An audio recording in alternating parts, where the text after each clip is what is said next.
Como a gente lembrou agora há pouco, revolução não é uma rebelião. Nós estamos falando da grande transformação que Deus faz nas nossas vidas. Mas uma transformação em especial, quando Deus entrou na nossa vida, perdoou os nossos pecados, mostrou isso através do seu amor, entregando o seu Filho amado na cruz para morrer por nós. E aí o sangue de Jesus, que nos purifica de todo o pecado, nos dá o perdão e faz de nós capazes de perdoar também. Eu não sabia como que eu ia pregar isso hoje, porque ainda havia coisas a pedir perdão, pessoas a pedir perdão. E o Senhor Deus foi tão amoroso comigo, que eu pude fazer isso antes de chegar no retiro. Mas tinha mais pessoas ainda para que eu pedisse perdão, e o Senhor Deus me deu isso de presente também. Moveu o coração dos meus irmãos para que chegassem antes de mim, antes que eu os procurasse, e recebesse o perdão, e eu pudesse pedir perdão também. Só Jesus é que pode para fazer essa obra na nossa vida. E como exemplo dessa transformação, dessa revolução do perdão, eu quero que os irmãos se lembrem de uma figura famosíssima do Novo Testamento, o apóstolo Paulo, um homem que foi perdoado, e um homem que, tendo recebido o perdão de Deus na sua vida, foi extremamente usado por Deus para falar do perdão, para falar do amor de Deus, para falar da revolução do amor e a revolução do perdão do Senhor. Quando a gente fala do apóstolo Paulo, a gente só lembra do ministério dele, mas eu quero que você lembre dos antecedentes.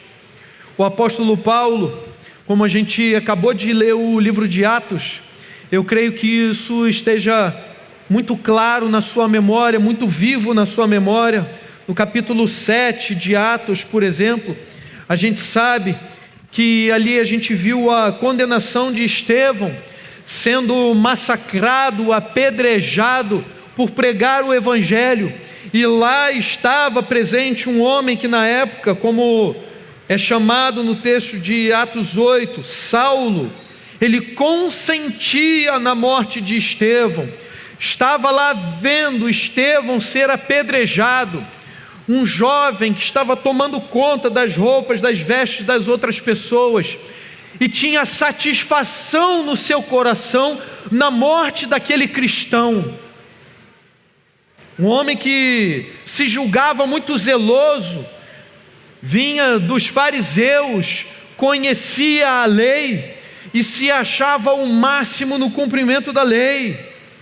Esse homem que tinha satisfação na morte dos cristãos, cresceu e empenhou sua vida na perseguição, queria prender os cristãos, continuava tendo satisfação no seu coração pela morte dos cristãos, e alimentava um ódio no seu coração por aqueles crentes.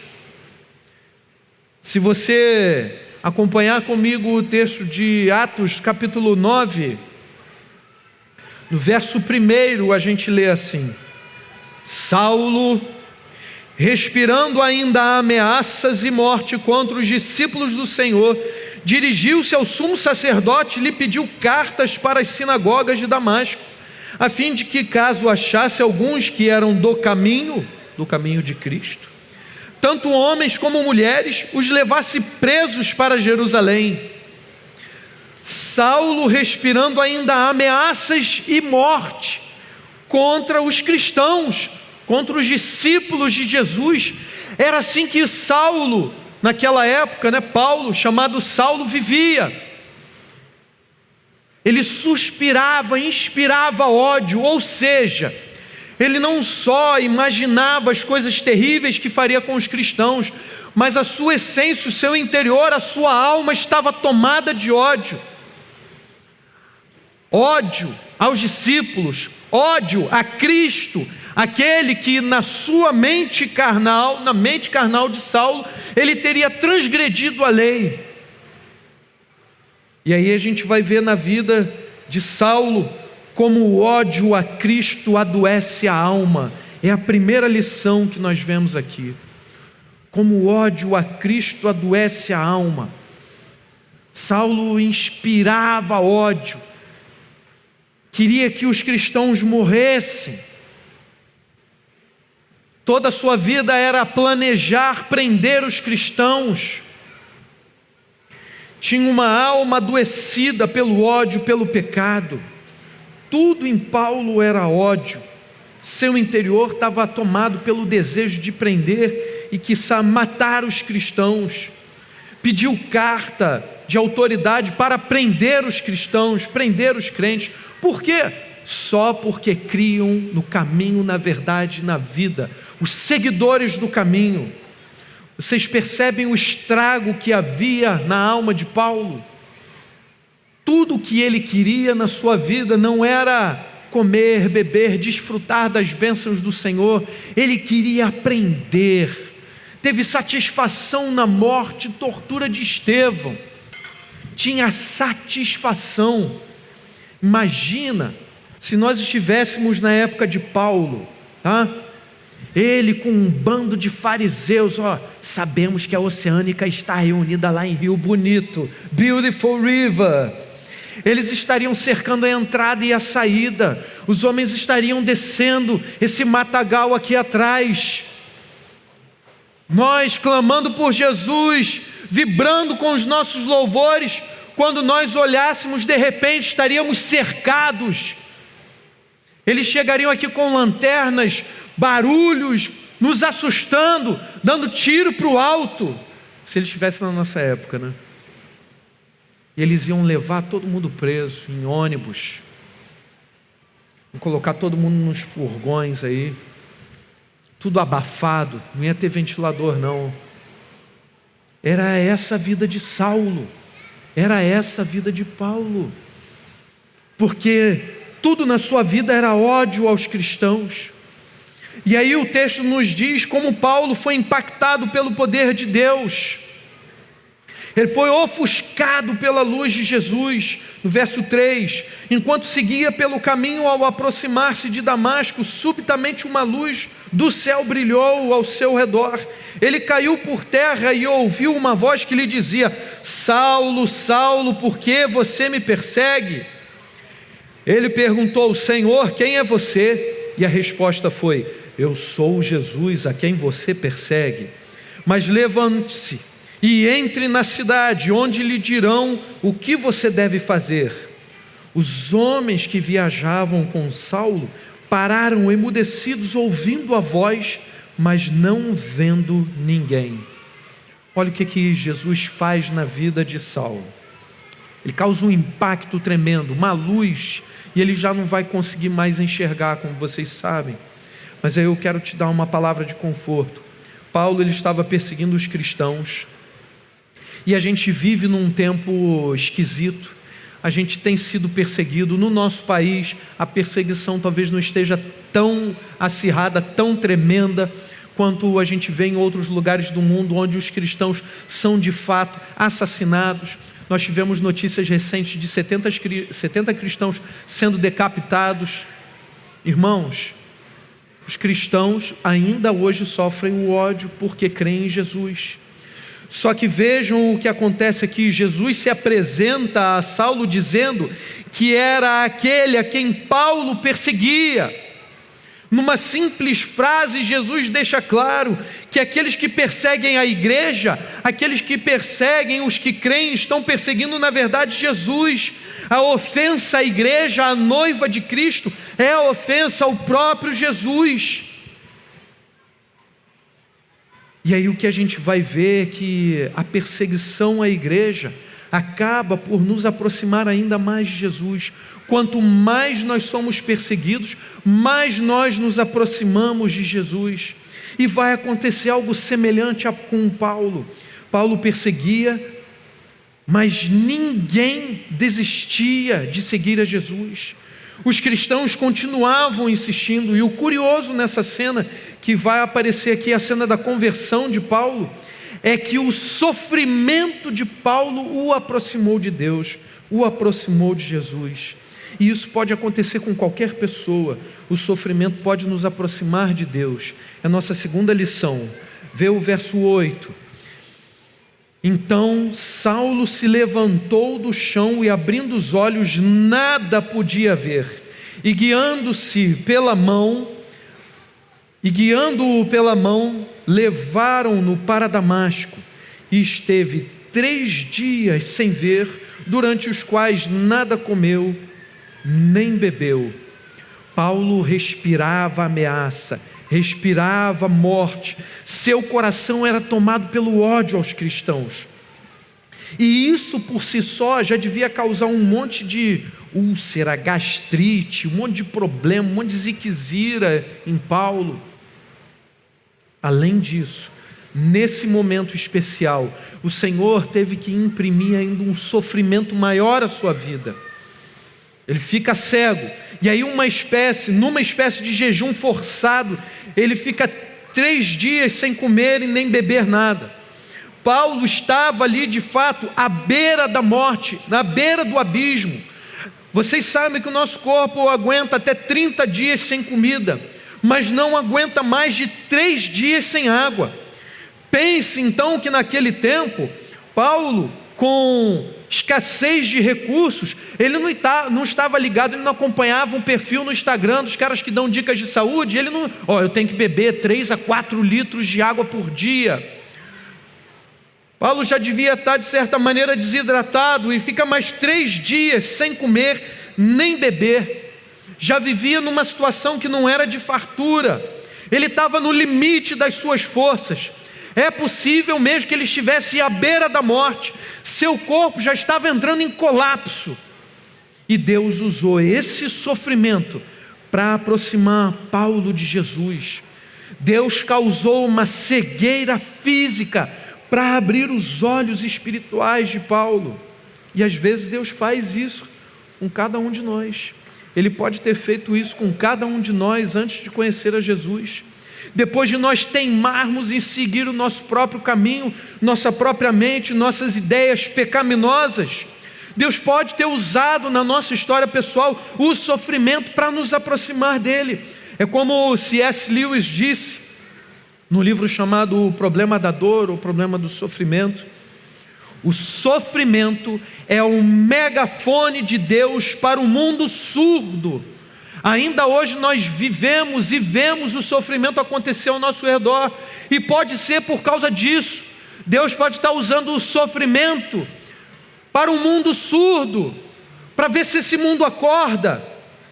O sofrimento é didático, para a gente fazer e é necessário fazer até uma distinção aqui, entre 2 tipos de sofrimento. A gente pode sofrer aquele sofrimento que a gente mesmo causou, não é? Desobedeceu uma mãe, Marcão que sabe como é que são essas coisas, né? Se desobedecesse mamãe, não era sandália havaiana que cantava, não, meus irmãos. Vocês que apanham de havaiana são Nutella, tá? Eu já apanhei de cabo de vassoura, mamãe já quebrou cabo de vassoura. Quando o Marcão fala da mãe dele, eu lembro da minha. Mas minha amada mãe, tá? Tá aí, se ela estiver ouvindo, que Deus te abençoe, mãe. Aprendi muito, né? Lá no karatê eu arraso. A gente sabe que quando a gente sofre por algum mal que causou, a gente chega perto, né? A mãe fala assim: Daniel, fiz alguma coisa. Você sabe que está apanhando, que não é à toa. Se a gente sofre por algum mal que nós causamos, é assim mesmo, gente. É o mundo que a gente vive, é assim. Agora, se a gente tem um outro tipo de sofrimento, é o sofrimento que a gente sofre por um mal que a gente nem causou. Não é nossa culpa. Às vezes é uma outra pessoa que vai causar esse sofrimento sobre nós, ou a situação da própria vida, as contingências da vida. E o mundo é assim mesmo, É um mundo de pecado que nós vivemos, e é assim, o sofrimento está aí.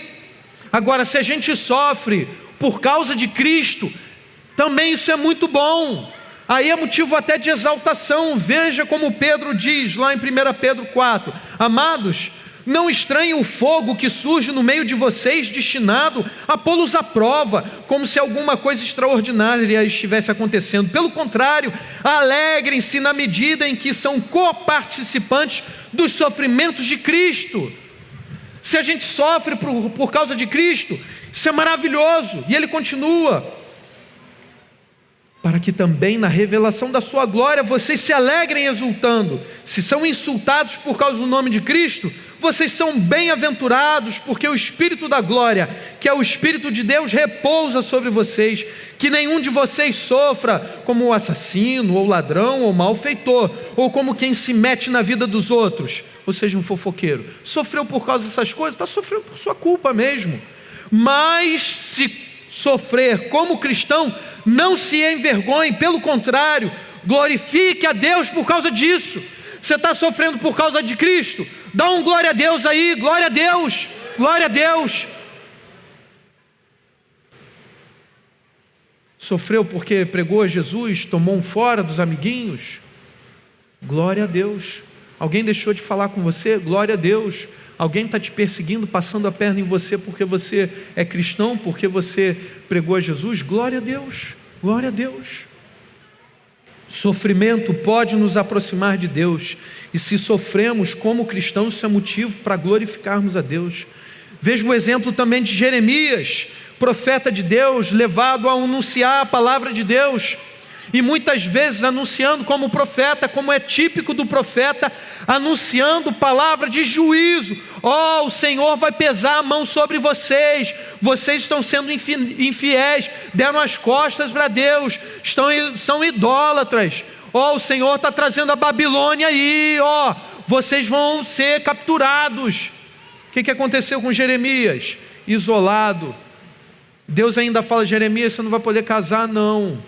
Sofreu tortura, foi preso, acusado de traição, morto por causa de pregar a palavra de Deus. Mas o sofrimento por causa de Jesus, por causa de Deus, o aproximava ainda mais de Deus e o capacitou. Deus inspirou o seu coração a nos dar uma palavra maravilhosa, como está lá em Lamentações 3. Quero trazer à memória o que pode me dar esperança. As misericórdias do Senhor são a causa de não sermos consumidos, porque as suas misericórdias não têm fim, renovam-se a cada manhã. Grande é a tua fidelidade, a minha porção é o Senhor, diz a minha alma, portanto esperarei nele.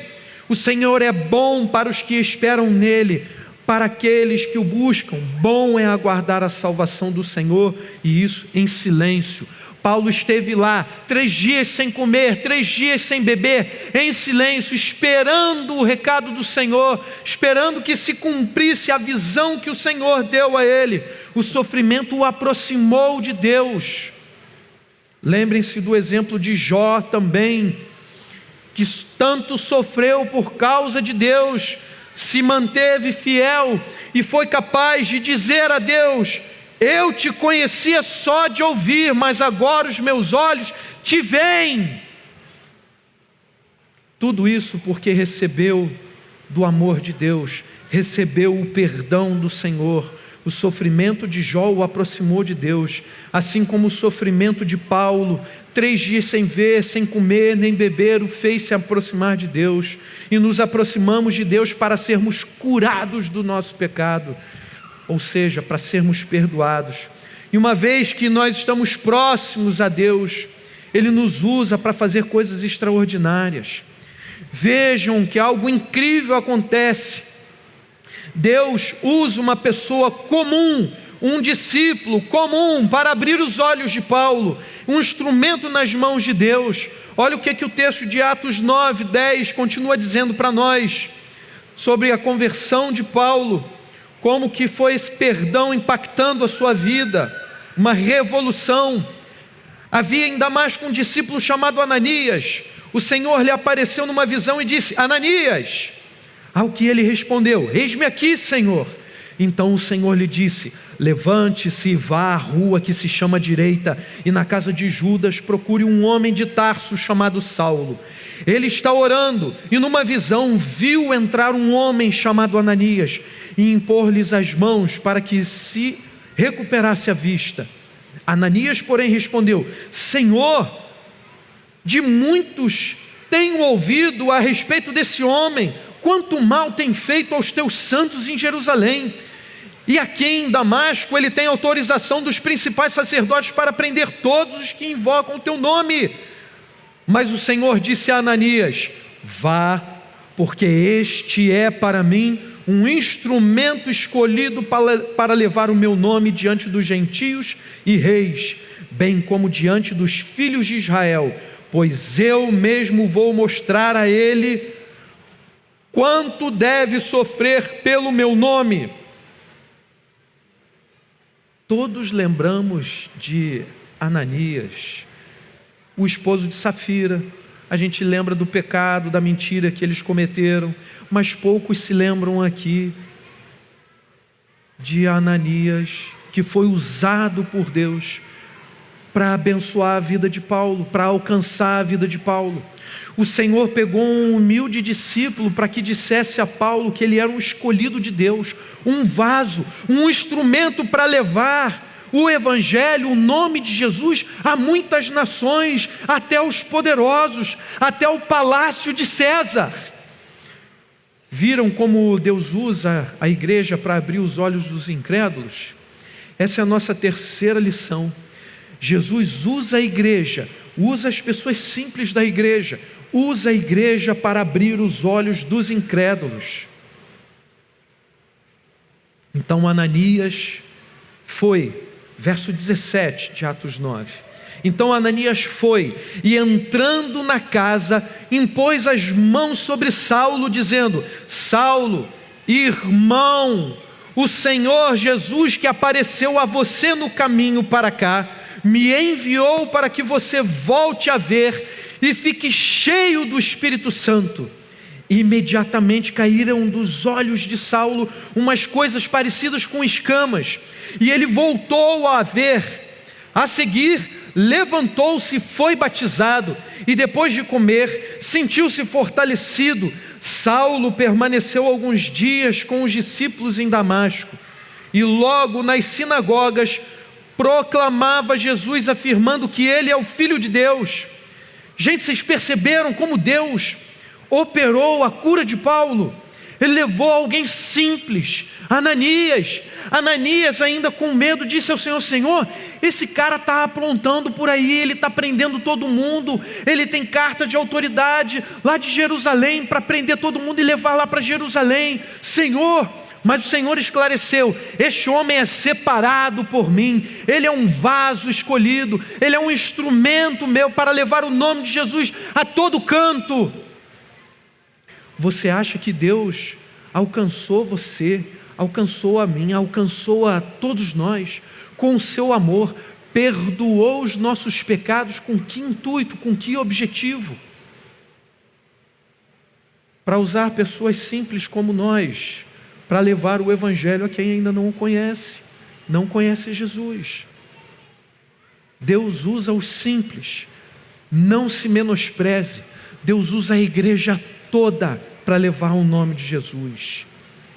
Ananias anunciou: Jesus me enviou até você para que volte a enxergar e fique cheio do Espírito Santo. Olha o poder que Deus deu a Ananias, uma pessoa simples. O que Deus não pode fazer na sua vida? O que Deus não pode fazer usando uma pessoa simples como cada um de nós? Aí eu faço a vocês a mesma pergunta pergunta retórica que Paulo fez em Romanos 10, que a nossa irmã Natália Chalassa lembrou aqui. Romanos 10 diz assim: como porém invocarão aquele em quem não creram? E como crerão naquele de quem nada ouviram? E como ouvirão se não há quem pregue? E como pregarão se não forem enviados? Como está escrito: quão formosos são os pés daqueles que anunciam coisas boas. Mas nem todos obedeceram o Evangelho, pois Isaías diz: Senhor, quem creu em nossa pregação? Obedeça o Evangelho. Você recebeu o perdão de Deus com o objetivo de pregar o Evangelho. Deus usa a igreja para abrir os olhos dos incrédulos. Deus está chamando cada um de nós para abrir os olhos dos incrédulos.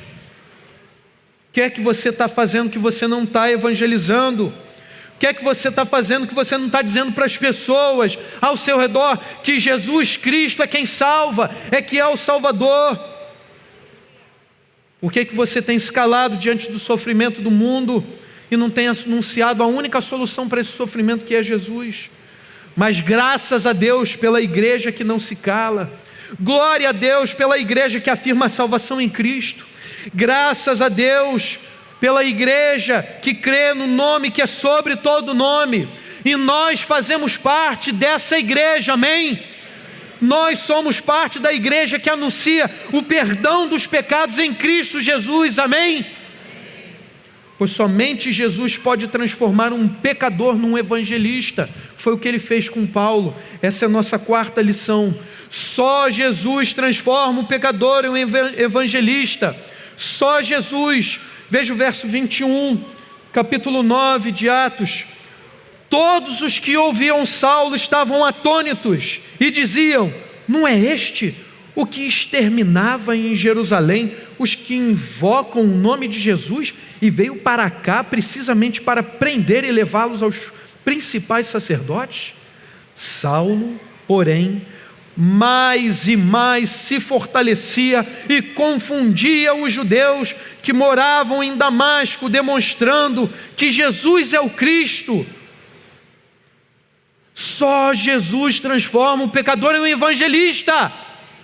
Só Jesus pode pegar o sobrinho de Hitler e transformar no filho de Deus, em amigo de Jesus. Só Jesus pode pegar um pecador miserável como cada um de nós e transformar esse num evangelista, num perfeito evangelista, num vaso para a honra, usado por Deus para levar o óleo da unção, do perdão de Deus. Esses somos nós, vasos para a honra. E como é que Deus promove essa transformação? Ele nos alcançou com seu amor, derramou o perdão sobre nós. Paulo recebeu o perdão de Jesus, ele foi curado do seu pecado, do seu sofrimento. O perdão do Senhor é o sinal do amor de Deus em nós. Como é que pode uma pessoa perdoar uma ofensa? Somente por ter sido perdoada por Jesus. Nós fomos alcançados por esse perdão, e esse perdão transforma o nosso coração. Há uma revolução no perdão de Jesus derramado sobre a nossa vida. Vocês devem lembrar da mulher pecadora que chega aos pés de Jesus para ungir os pés dele com um perfume. Lá em Lucas 7, a resposta do perdão de Deus, que é o amor. Um dos fariseus convidou Jesus para que fosse jantar com ele. Jesus, entrando na casa do fariseu, tomou lugar à mesa, e eis que uma mulher da cidade, pecadora, sabendo que ele estava jantando na casa do fariseu, foi até lá com um frasco feito de alabastro, cheio de perfume, um negócio extremamente valioso, caro, e estando por detrás, aos pés de Jesus, chorando, rastejou aos pés de Jesus.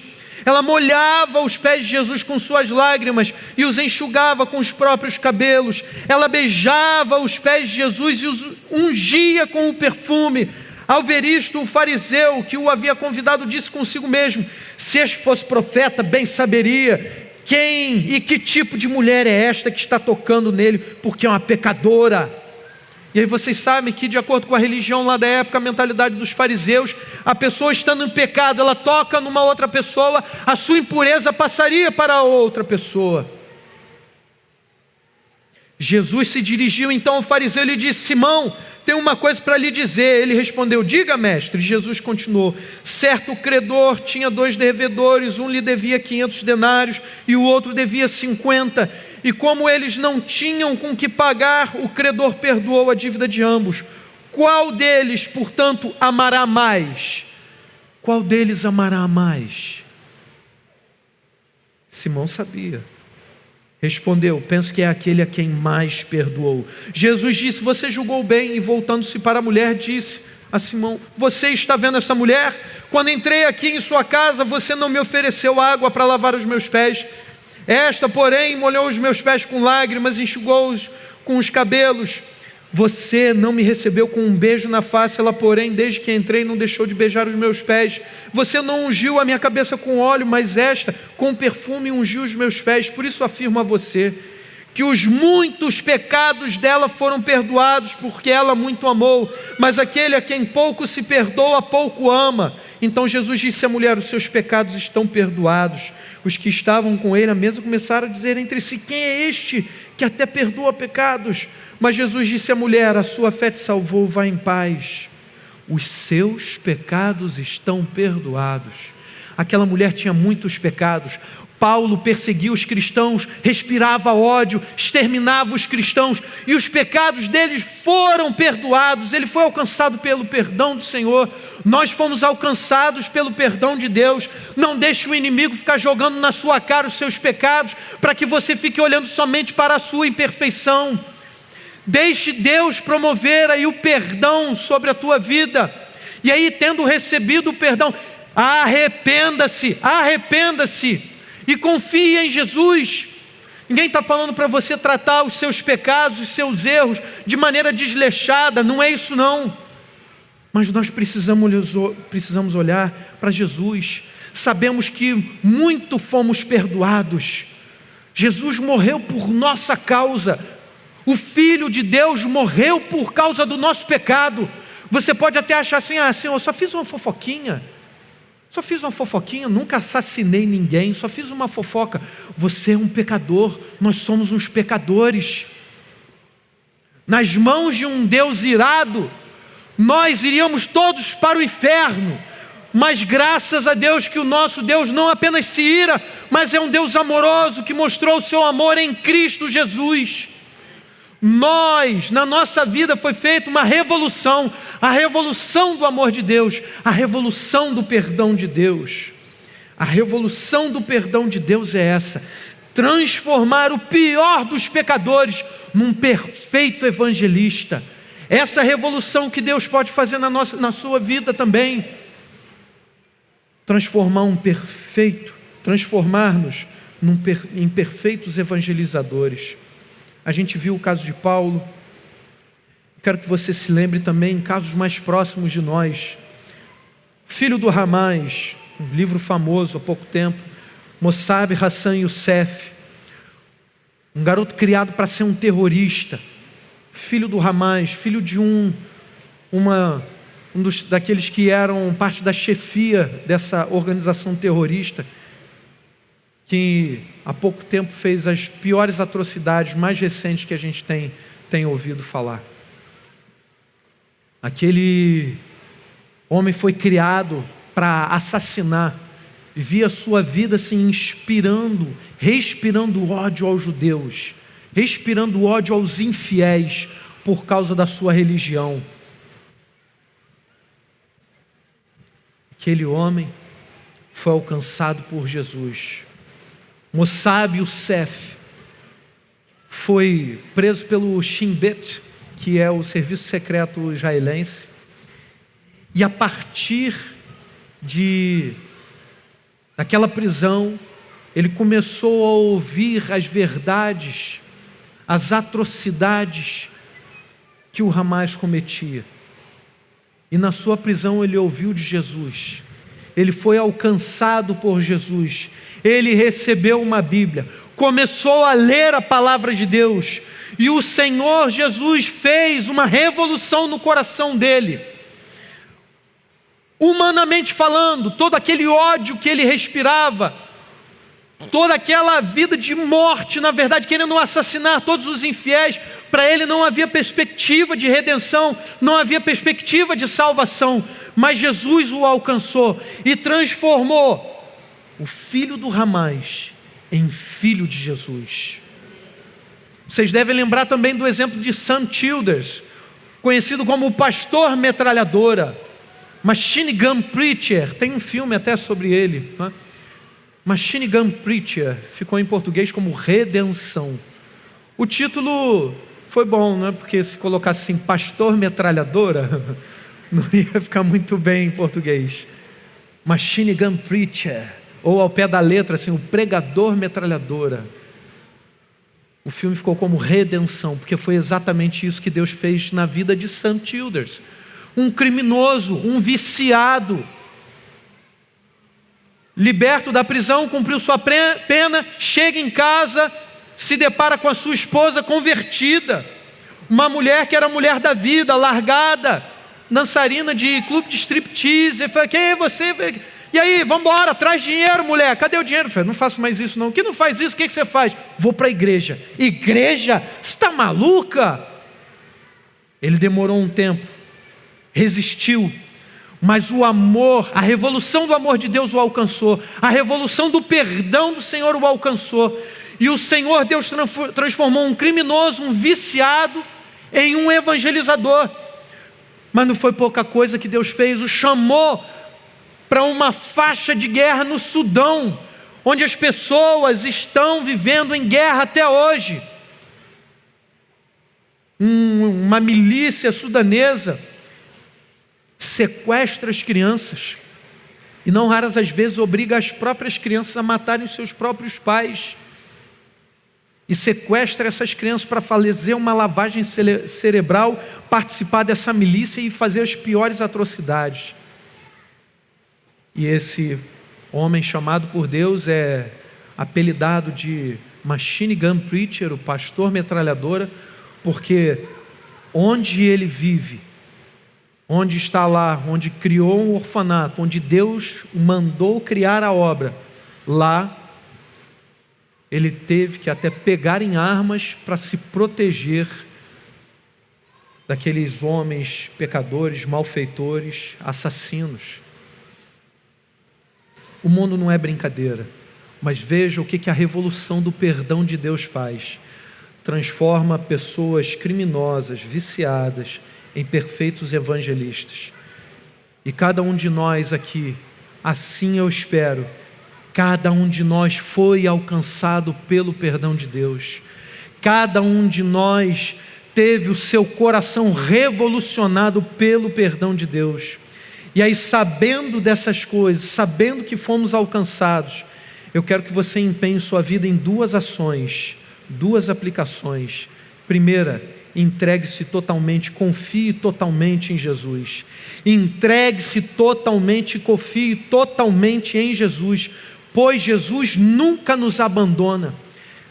Nunca nos abandona. Paulo teve que ficar cego para poder enxergar isso.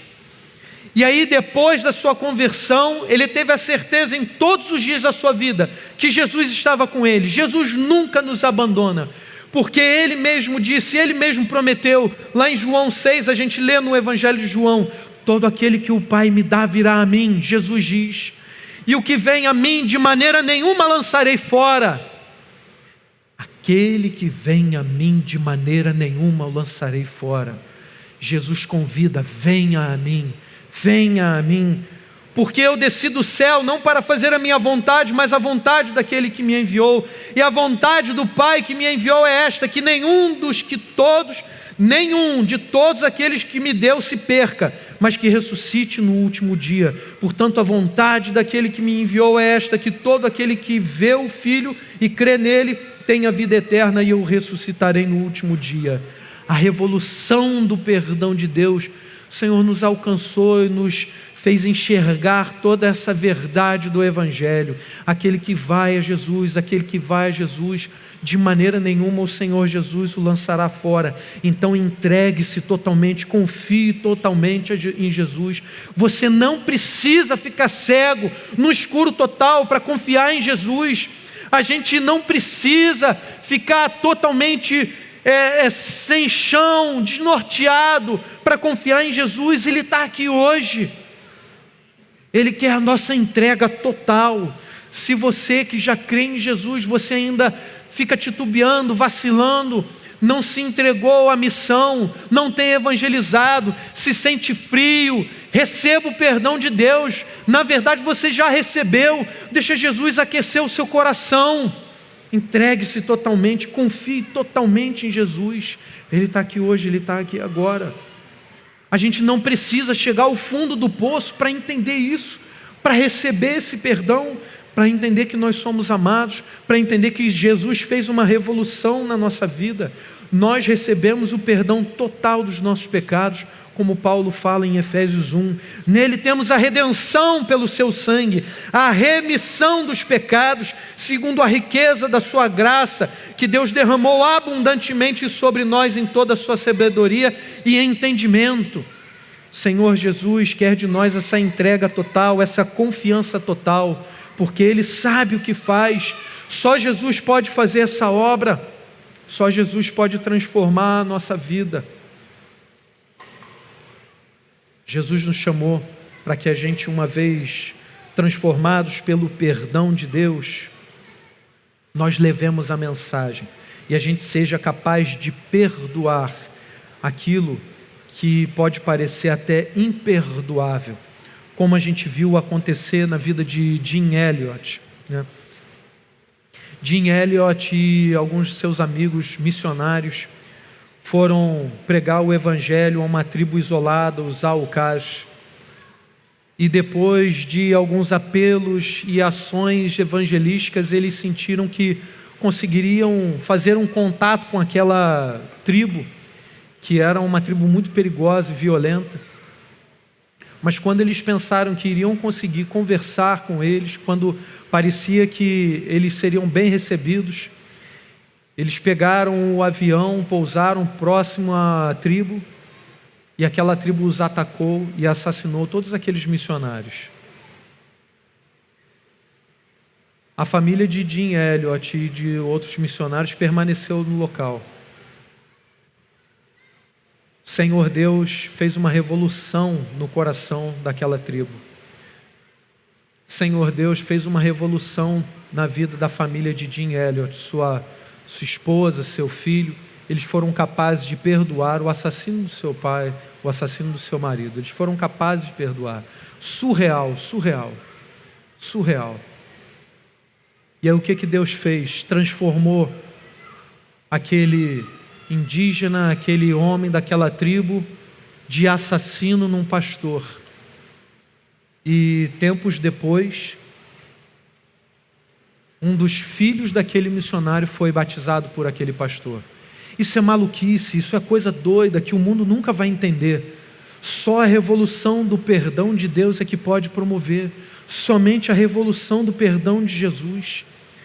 Você tem que confiar nesse Deus que promove todas essas coisas. Na revolução do amor, na revolução do perdão de Deus, a redenção. Na revolução do amor de Deus, na revolução do perdão de Deus, a reconciliação. Então se entrega totalmente. Confie totalmente no Senhor Jesus. E por fim, evangelize. Evangelize, nossa segunda aplicação. Assuma a responsabilidade de espalhar a boa nova. Assuma a responsabilidade. Lembra de João e Pedro quando foram presos? Você se lembra? Você leu isso agora há pouco no livro de Atos. Se vocês continuarem pregando o evangelho, vocês serão presos, hein? A gente vai bater ainda mais em vocês. Isso aconteceu também com o apóstolo Paulo, depois da sua conversão. Foi torturado, espancado. Se você continuar, a gente vai te prender de novo. O que Pedro e João vão responder? Nós não podemos deixar de falar das coisas que vimos e ouvimos. Eles não podiam parar de falar do evangelho. E vamos falar sério, será que você tem sofrido? Você tem sofrido tanto quanto Pedro, João, quanto Paulo, quanto Jeremias, por exemplo, profeta Jeremias? Que nada. Não temos sofrido tanto assim. Então evangelize. A revolução do perdão de Deus na nossa vida nos leva a isso, a evangelizar, a falar da boa nova. Olha o que Jeremias diz em Jeremias 20. Mas se digo que nunca mais mencionarei o Senhor, nem falarei o seu nome, sua palavra arde como fogo em meu coração. e como fogo em meus ossos, estou cansado de tentar contê-la. É impossível por aquele que foi alcançado pela revolução do perdão de Deus. É impossível deixar de falar dessa revolução, é impossível deixar de falar da obra de Deus. Testemunhe que Cristo é o Filho de Deus. E como é que você vai fazer isso? Como é que você vai evangelizar? Fala das coisas que Jesus fez. Fala das coisas que Jesus fez no Antigo Testamento. Fala das coisas que Jesus fez no Novo Testamento. Fala da vida dele, fala dos seus milagres, das suas promessas, da esperança da vida eterna. Hoje eu dei vários exemplos de personagens bíblicos, de personagens históricos da nossa história recente. Fala dessas histórias, e há milhares de outras histórias a serem contadas. Mas hoje eu quero terminar aqui pedindo a Deus que cada um de nós, tendo sido alcançados pela revolução do perdão de Deus, nós estejamos falando da nossa experiência pessoal com Jesus, falando do seu perdão, do seu amor. Então você é chamado para contar essa história, você é chamado para proclamar a revolução do perdão de Deus. Amém? Aceite isso e evangelize. Vamos orar. Senhor Deus amado, Deus e Pai, bendito Deus, o Senhor nos alcançou com perdão. O Senhor derramou o seu amor e o seu perdão sobre nós, e nós te agradecemos, ó Deus. Não temos nem palavras assim para dizer quanto que nós agradecemos termos sido perdoados, Pai. Agora nessa noite aqui, Senhor, que ninguém, Pai, absolutamente ninguém fuja da responsabilidade de proclamar o teu perdão, Pai. Senhor Jesus, tende misericórdia de nós preguiçosos, medrosos, vacilantes. Senhor, não é a nossa força, faz o teu povo aqui todo reunido entender isso, Pai. Faz, Senhor, nós experimentarmos isso, aquelas pessoas que estão aqui frias, Pai.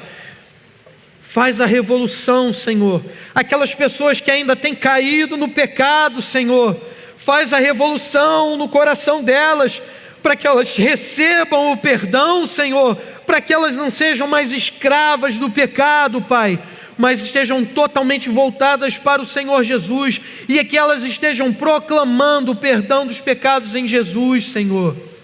Faz a revolução, Senhor, no nosso coração continuamente, para que a gente faça sempre a Tua vontade, Senhor. Em nome de Jesus. Amém. Amém.